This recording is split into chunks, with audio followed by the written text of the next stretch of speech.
ઉનાળામાં એસી વાપરવાને કારણે ઘણી બધી દુર્ઘટનાઓ થતી હોય છે. તો જો તમે પણ ઉનાળામાં એસી વાપરતા હો તો કઈ કઈ બાબતોનું ખાસ ધ્યાન તમારે રાખવું જોઈએ એ જોઈ લો આજના વિડીયોમાં.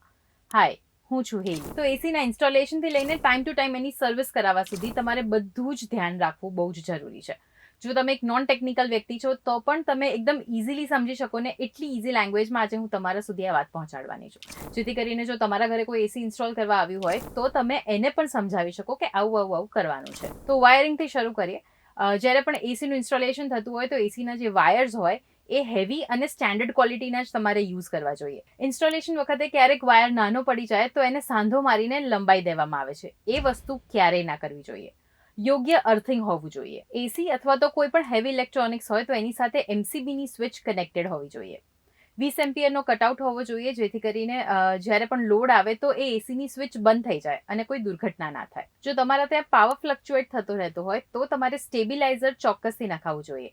નહીતર એસીની જે સર્કિટ હોય એ બળી જવાની અથવા તો ઉડી જવાના ચાન્સીસ રહેતા હોય છે. મેઇન સ્વિચબોર્ડમાં ELCB અથવા RCCB હોવું જ જોઈએ જેથી કરીને એ ઇમિડિયેટ પાવરને કટ ઓફ કરી દે છે અને ફાયર હઝાર્ડ અથવા તો ઇલેક્ટ્રિક કરંટથી આપણને બચાવે છે. એસીનું લોએસ્ટ ટેમ્પરેચર જે પણ હોય 18 કે 16 એ ના રાખવું જોઈએ.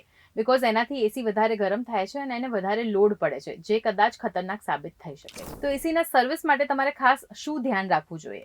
તો અંદરના યુનિટની અને બહારના યુનિટની સર્વિસ સમય થાય એટલે કરાવી જ લેવી જોઈએ. વોટર વોશ સર્વિસનો આગ્રહ તમારે રાખવો જોઈએ. કમ્પ્રેસરમાં ગેસ લીકેજનો ઇશ્યુ પણ રહેતો હોય છે એટલે સમયાંતરે તમારે એ પણ ચેક કરાવતા રહેવું જોઈએ કારણ કે દુર્ઘટના એના લીધે પણ ઘટી શકે છે. સો ઇન શોર્ટ, સેફ રહેવા માટે એસીની સર્વિસ તમે ટાઈમ ટુ ટાઈમ કરાવતા રહો અને બીજા પણ સેફ રહે એના માટે આ વિડીયો ફટાફટ બધાની સાથે શેર કરી દો.